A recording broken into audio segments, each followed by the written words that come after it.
Shriram time news मध्ये मी कैलास सोनवणे आपले हार्दिक स्वागत करतो। सुरुवातीला पाहूया 24 तासातील ताज्या घडामोडी। जिल्ह्यात उन्हाळी कांद्याची आवक वाढल्यामुळे दरात मोठी घसरण, शेतकरी वर्ग चिंतातूर। EPS 95 राष्ट्रीय संघर्ष समितीतर्फे विविध मागण्यांसाठी शहरातील क्युमाइन क्लब समोर करण्यात आले धरणे आंदोलन। शेतकऱ्यांच्या विविध मागण्या त्वरित न सोडवल्यास शेतकरी संघर्ष समिती शिंदखेडातर्फे शिंगाडे मोर्चा काढण्याचा इशारा। फिजिकल एज्युकेशन फाउंडेशन तर्फे संडे ऑन सायकल रॅलीचे धुळ्यात आयोजन। आणि शहरासह जिल्ह्यात उन्हाच्या झळा वाढल्यामुळे आरोग्य विभाग सतर्क। आता बातमी होती विस्ताराने। धुळे जिल्ह्यात उन्हाळी कांद्याची आवक वाढल्यामुळे दरात मोठी घसरण झाल्यामुळे शेतकरी वर्गाची आर्थिक कोंडी होत असल्याने शेतकरी वर्ग चिंतातूर झाला आहे। धुळे जिल्ह्यात उन्हाळी कांद्याची आवक वाढल्यामुळे दरात मोठी घसरण झाल्यामुळे शेतकरी वर्गाची आर्थिक कोंडी होत असल्याने शेतकरी वर्ग पुरता चिंतातूर झाला आहे। धुळे जिल्ह्यात विविध भागात कांदा काढणी सुरू आहे। येत्या काळात उन्हाळी कांदा बाजारात येणार आहे, परंतु उन्हाळी कांदा बाजारात येत असतानाच दरामध्ये मोठी घसरण सुरू झाली आहे। यामुळे शेतकरी पुरते हैराण झाले असून आर्थिक कोंडीत सापडले आहेत। आधीच लागवड आणि संगोपन खर्च वाढला असताना त्यात आता दर घसरत असल्याने शेतकरी बेजार झाले आहेत। उन्हाळी कांद्याची बाजारात आवक वाढल्याने दरात मोठा उतार आला आहे। 1,500 रुपये क्विंटल पर्यंत दर घसरला आहे। धुळे जिल्ह्यात कांद्याचे क्षेत्र विस्तारत असून अनेक शेतकरी हे वर्षभर कांदा पीक घेतात। जिल्ह्यातील कांदा इंदोर, नाशिक, मुंबई, गुजरातच्या बाजार समितीत जातो। यंदाही उन्हाळी कांद्याचे क्षेत्र मोठे असून त्यातच मागील 15 दिवसांपासून उन्हाळी कांदा बाजारात येऊ लागला आहे।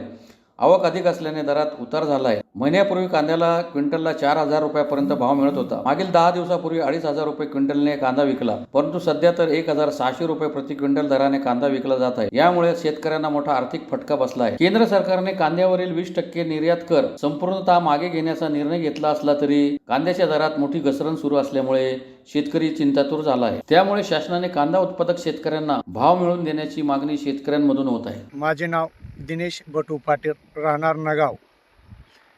दरवर्षीप्रमाणे यावर्षी मी उन्हाळी कांद्याची लागवड केलेली आहे। मात्र यावर्षी कांद्याचं अपेक्षित उत्पन्न नाही आहे, उत्पन्न एकदम कमी आहे व कांद्याला बाजार समितीत भावही मिळत नाही आहे। कांद्याला, उन्हाळी कांद्याला, चांगल्या प्रतीच्या कांद्याला कमीत कमी 900 आणि जास्तीत जास्त 1,200 रुपये बाजारभाव मिळत आहे।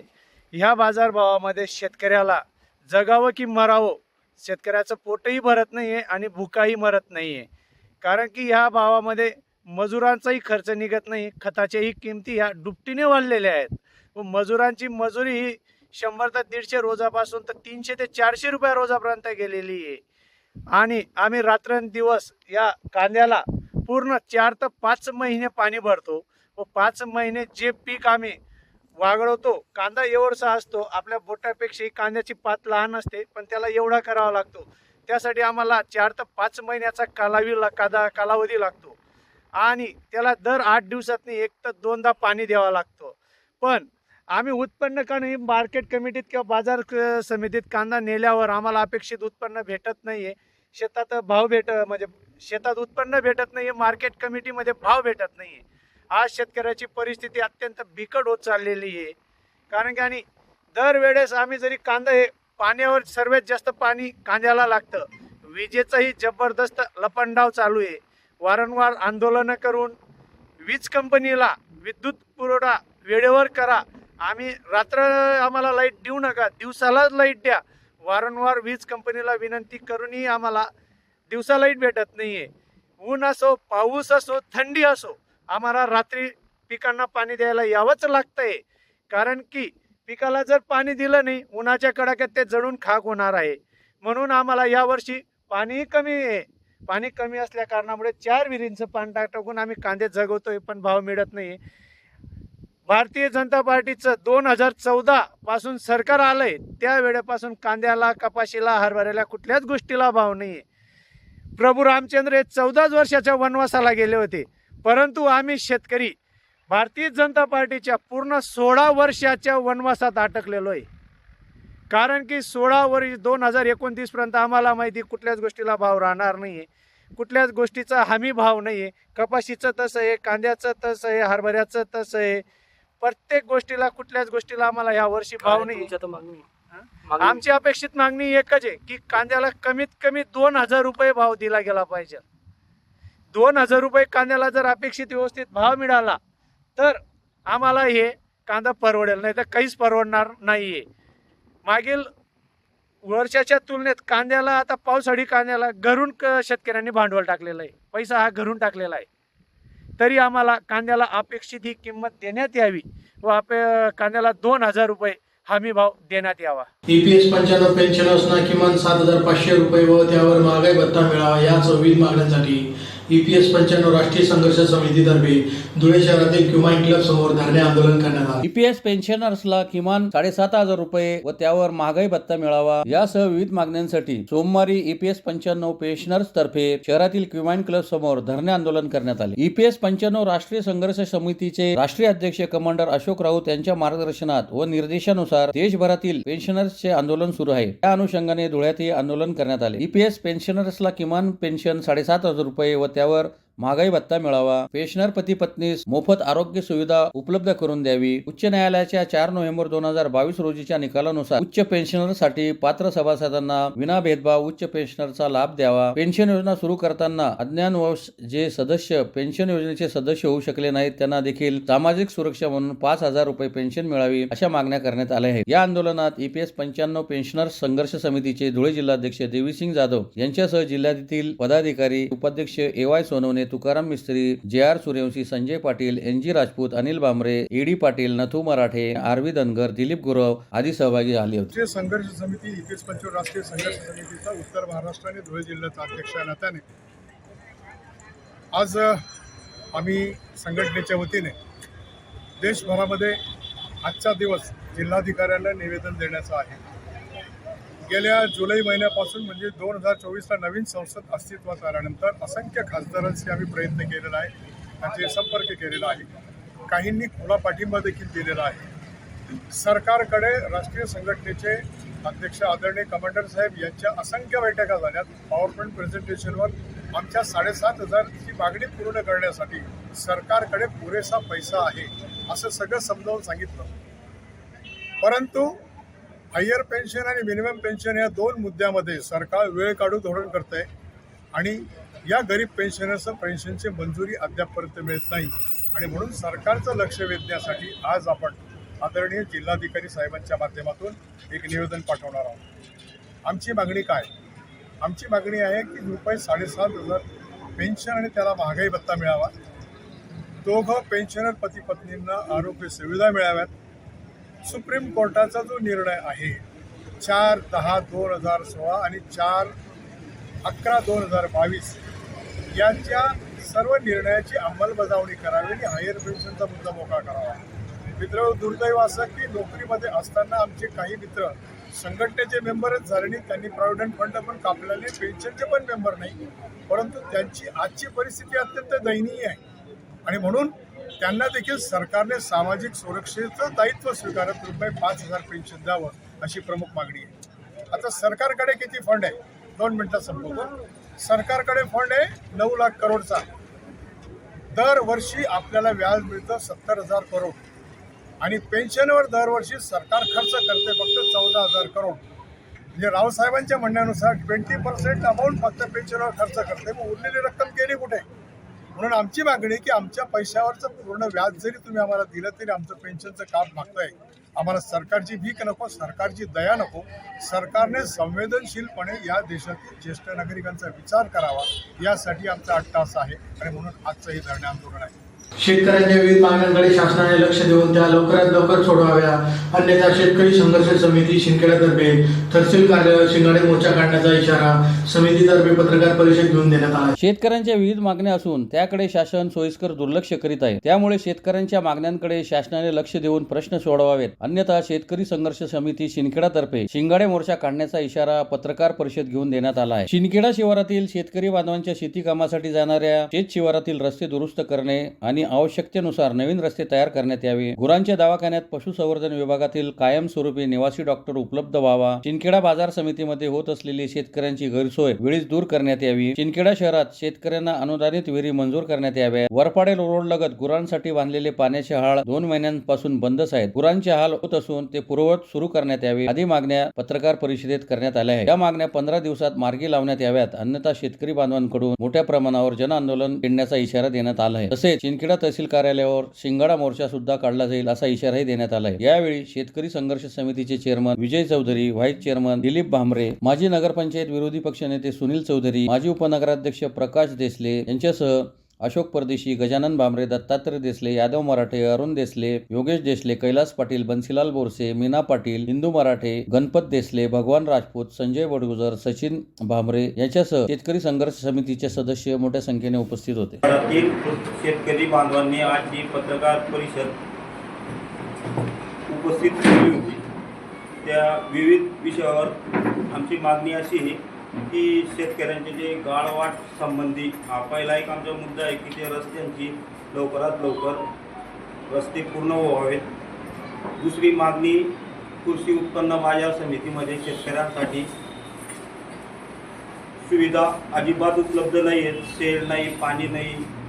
तिसरी मागणी आमची अशी होती की शिंदखेडा शहरातील शेतकरी बांधवांना जी सिंचन विहीर योजना आहे ती मिळत नाही. शहरी भाग असल्यामुळे ती मिळत नाही. आणि चौथी मागणी आमची अशी आहे की शिंदखेडा शहरात पशुवैद्यकीय दवाखाना असून तिथं कायमस्वरूपी डॉक्टर निवासी नाहीत. आमच्या या मागण्या आणि आमच्या या मागण्या जर पूर्ण झाल्यात नाही, हा अडचण पण 2 महिन्यापासून ही वरपाडा रोडला जे आपल्या ठेकेदार साहेबांनी जे काम केलेलं आहे, फार उत्कृष्ट काम केलेलं आहे त्यांनी, ते सर्व लोकांना माहिती आहे. तर ते पण पाण्याची व्यवस्था, ते पाईपलाईन फुटलेली आहे. 2 महिन्यापासून तिथं पाणी काही उपलब्ध नाही हौदमध्ये. अक्षरशः आम्ही तिथं लोकवर्गणीकडून ती हौद बांधण्यात आलेली होती. आणि ही आमच्या ज्या 5 मागण्या 15 दिवसात मान्य नाही झाल्यास आम्ही 15 दिवसात शिंगाडा मोर्चा काढू आणि ज्याचे परिणाम मध्ये सर्वच अधिकारी लोकप्रतिनिधी हे जबाबदार राहतील.